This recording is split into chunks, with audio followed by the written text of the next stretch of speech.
అందరికీ నమస్కారం. మన జీవితంలో సంబంధాలు చాలా ముఖ్యం కదా.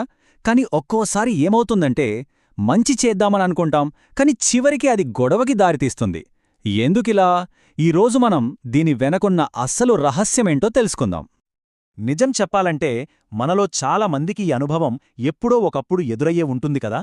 ఏదో మంచి ఉద్దేశ్యంతో ఒక పని మొదలుపెడతాం, కాని దాని ఫలితమేమో ఒక పెద్ద గొడవ లేదా అపార్థం. అసలు ఎందుకు జరుగుతోందిదంతా?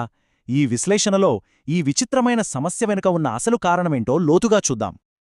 అయితే ఈ సమస్యకు మూలం ఎక్కడో లేదు, మన ఆలోచనా విధానంలోనే ఉంది. చూడండి, మనం ఏదైనా తప్పు చేసినప్పుడు మన ఉద్దేశ్యాన్ని చూస్తాం. అయ్యో, నేను అలా చెయ్యాలనుకోలేదు అని మనల్ని మనం సర్ది చెప్పుకుంటాం. కాని అదే తప్పు వేరేవాళ్లు చేస్తే అప్పుడు వాళ్ల సామర్థ్యాన్ని ప్రశ్నిస్తాం, ఇలా ఎలా చేస్తారు అని. ఈ చిన్న తేడానే నిజానికి చాలా చిన్నది, కాని ఇదే మన సంబంధాలలో పెద్ద పెద్ద అగాధాలను సృష్టిస్తోంది. సరే, మరి ఈ సమస్యను ఎలా పరిష్కరించాలి? మొదటి అడుగు వేద్దాం. సంబంధాలంటే అసలు ఏంటో మనం ఆలోచించే విధానాన్ని మార్చే ఒక ప్రాథమిక సూత్రంతో మొదలుపెడదాం. ఇది చాలా ముఖ్యమైన విషయం. జాగ్రత్తగా వినండి. ఒక సంబంధమనేది రెండు శరీరాల మధ్య ఉండేది కాదు, అస్సలూ కాదు. అది ఒకరి నేను అంటే మన లోపల ఉన్న అంతరాత్మకి, మరొకరి నేనుకి మధ్య ఉండే భావనల బంధం, ఫీలింగ్స్. ఈ భావనలే ఏ బంధానికైనా అసలైన పునాది. మరి ఒక ఆరోగ్యకరమైన సంబంధానికి పునాదిరాళ్లులాంటివి ఏంటి? అవే ఈ సామరస్య భావనలు. వీటిని కనుక మనం సరిగ్గా అర్థం చేసుకుంటే ఏ సంబంధాన్నైనా బలంగా మార్చుకోవచ్చు. 9. ఈ నెంబర్కి మన సంబంధాలకి ఏంటి సంబంధం అని ఆలోచిస్తున్నారా? ఇది కేవలం ఒక అంకే కాదు. ఇది ప్రతి ఆరోగ్యకరమైన బంధానికి పునాదులుగా నిలిచే 9 కీలకమైన భావనలకు ఒక సంకేతం. అవే ఇవి, ఈ 9 భావనలు. ఒక్కసారి గమనించండి, అన్నింటికంటే కింద ఒక పునాదిలా విశ్వాసముంది. కరెక్టే కదా? నమ్మకం లేకుండా ఏ బంధం నిలబడదు. దానిపైన గౌరవం, ఆప్యాయత, శ్రద్ధ, ఇలా ఒక్కొక్కటిగా మనం నిర్మించుకుంటూ వెళ్తాం. ఈ భావనలన్నీ ఎప్పుడైతే పరిపూర్ణంగా కలుస్తాయో అప్పుడు ఏపడేదే ప్రేమ అనే సంపూర్ణ విలువ. సరే, ఇప్పుడు మనం అసలు సిసలైన విషయానికి వస్తున్నాం. సంబంధాలను పూర్తిగా మార్చేయగల అత్యంత కీలకమైన అంశమిది. అదేమిటంటే విశ్వాసాన్ని సరిగ్గా అర్థం చేసుకోవడం. విశ్వాసమంటే ఏంటి? చాలామంది ఏమనుకుంటారంటే అవతల వ్యక్తి మనల్ని ఎప్పుడూ సంతోషంగా ఉంచుతాడు అని నమ్మడం అనుకుంటారు. కాని అది కాదు. అసలైన విశ్వాసమంటే మనల్ని సంతోషంగా ఉంచాలనే ఉద్దేశం, ఆ ఇంటెన్షన్ వాళ్లకుంది అని మనం భరోసాతో ఉండటం. వాళ్ల సామర్థ్యం మీద కాదు, వాళ్ల ఉద్దేశం మీద నమ్మకం ఉంచడమే నిజమైన విశ్వాసం. ఇక్కడే అసలు రహస్యమంతా దాగి ఉంది. ఒకసారి ఈ పట్టికను జాగ్రత్తగా చూద్దాం. ఎడమవైపు ఉద్దేశ్యం గురించి కొన్ని ప్రశ్నలున్నాయి, కుడివైపు సామర్థ్యం గురించి ఉన్నాయి. చూడండి, ఎడమవైపు మొదటి ప్రశ్న 1A, నేను సంతోషంగా ఉండాలనుకుంటున్నాను. దీనికి మనందరి సమాధానం ఎప్పుడు అవును అనే ఉంటుంది. కాని అదే ఇతరుల విషయానికొచ్చేసరికి 4A, అవతలి వ్యక్తి నన్ను సంతోషంగా ఉంచాలనుకుంటున్నారా అని మనలో ఓ చిన్న అనుమానం మొదలవుతుంది. ఎందుకలా? సింపుల్.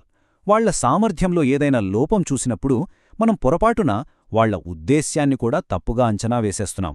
ఇదే అసలు సమస్య. ఈ స్లైడు ఆ రెండింటి మధ్య తేడాను చాలా స్పష్టంగా చూపిస్తుంది. ఉద్దేశమనేది మన గుండెలాంటిది అనుకుందాం. అది అందరిలోనూ మంచినే కోరుకుంటుంది, స్థిరంగా ఉంటుంది. మరి సామర్థ్యం?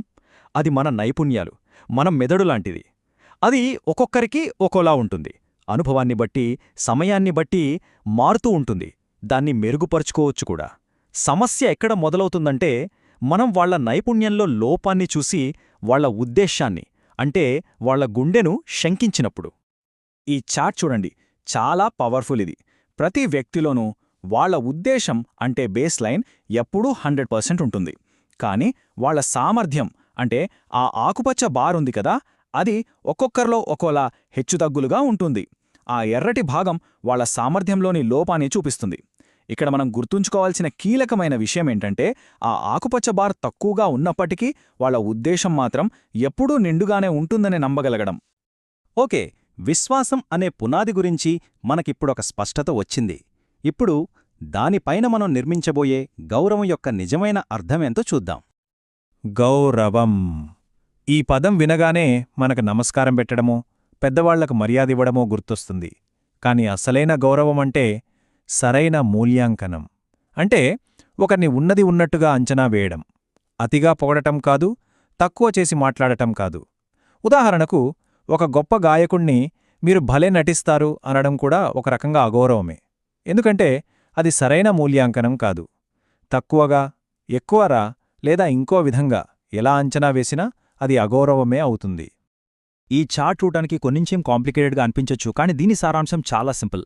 మనం చాలాసార్లు మనుషుల్ని వాళ్ల శరీరం అంటే వయసు, లింగం, రంగు, వాళ్ల దగ్గరున్న భౌతిక సౌకర్యాలు అంటే డబ్బు, పదవి, లేదా వాళ్ల నమ్మకాల ఆధారంగా అంచనా వేసి భేదాలు చూపిస్తాం. కానీ ఆలోచించండి, వీటిలో ఏదీ ఒక వ్యక్తి యొక్క అసలైన నేనును సరిగ్గా చెప్పలేదు కదా. అందుకే ఇలాంటి భేదాలన్నీ కూడా అగౌరవానికే దారితీస్తాయి. అయితే పూర్తి గౌరవం అంటే ఏంటి? అందులో 2 విషయాలున్నాయి. ఒకటి, అవతలి వ్యక్తి నాకు సమానమైన వాళ్లే. ఎందులో? వాళ్ల ప్రయోజనం, వాళ్ల కార్యక్రమం, వాళ్ల సామర్థ్యం, ఈ విషయాల్లో అందరి నేను సమానమే. ఇక రెండోది, మన నైపుణ్యాలు, మన సామర్థ్యాలు వేర్వేరుగా ఉండొచ్చు. కాని ఈ తేడాలు మనల్ని ఒకరికొకరం పోటీదారులుగా కాదు, పూరకాలుగా అంటే కాంప్లిమెంటరీగా చేస్తాయి. సరే, ఇప్పటిదాకా మనం వ్యక్తిగత సంబంధాల గురించి మాట్లాడుకున్నాం. ఇప్పుడు ఈ సూత్రాల్ని ఒక అడుగు ముందుకు తీసుకెళ్దాం. ఒక వ్యక్తిలో మొదలైన ఈ మార్పు ఒక సామరస్యపూర్వక సమాజాన్ని ఎలా నిర్మించగలదో ఇప్పుడు చూద్దాం. ఒక కుటుంబంలో అందరం బాగుండాలి అనే భావన ఎలా ఉంటుందో అదే సమాజానికి కూడా పునాది. చూడండి, అందరి లక్ష్యాలు ఉమ్మడిగా ఉన్నప్పుడు అది సమాజమవుతుంది. ఎవరి లక్ష్యాలు వాళ్లవి, ఎవరి దారి వాళ్లది అన్నట్టుంటే అది కేవలం ఒక గుంపు. అదే ఒకరి లక్ష్యాలు మరొకరి లక్ష్యాలకు అడ్డుగా, విరుద్ధంగా ఉంటే అప్పుడు అది యుద్ధభూమిగా మారిపోతుంది. ఈ చిత్రం మన ప్రయాణం మొత్తాన్ని ఒకే ఫ్రేమ్లో చూపిస్తుంది. చూడండి, ప్రతిదీ వ్యక్తితోనే మొదలవుతుంది. వ్యక్తిలో సరైన అవగాహన వచ్చినప్పుడు అది కుటుంబంలో శ్రేయస్సుకు దారితీస్తుంది. కుటుంబాలన్నీ సామరస్యంగా ఉన్నప్పుడు సమాజంలో నిర్భయత్వం అంటే విశ్వాసం ఏర్పడుతుంది. అలాంటి సమాజం ప్రకృతితో కూడా సహజీవనం చేస్తుంది. చూశారా, ఇది వ్యక్తి నుంచి మొదలై విశ్వం వరకు సామరస్యాన్ని తీసుకెళ్లే ప్రయాణం. మనం ఇప్పటిదాకా చర్చించుకున్నదంతా ఈ ఒక్క వాక్యంలో ఇమిడి ఉంది. విశ్వాసమంటే అవతలి వ్యక్తికి మనల్ని సంతోషంగా, సంపన్నంగా చెయ్యాలనే సహజమైన ఉద్దేశముందని భరోసా పొందటం. మనం గనక దీన్ని నమ్మగలిగితే వాళ్ల సామర్థ్యంలో లోపాలు చూసి కోపం తెచ్చుకోము. దానికి బదులుగా వాళ్లకి ఎలా సహాయం చెయ్యాలా అని ఆలోచిస్తాం. ముగించే ముందు ఈ యొక్క ప్రశ్నతో మిమ్మల్ని వదిలిస్తున్నాను. ఒక్కసారి ఆలోచించండి. మనం మన చుట్టూ ఉన్నవాళ్ల సామర్థ్యాన్ని పక్కనపెట్టి వాళ్ల ఉద్దేశ్యాన్ని నమ్మాలని మనస్ఫూర్తిగా ఎంచుకుంటే మన సంబంధాల్లో, మన కుటుంబంలో, మన సమాజంలో, చివరికి మన ప్రపంచంలో ఎలాంటి అద్భుతమైన మార్పులు చూడొచ్చు. ఆలోచించండి.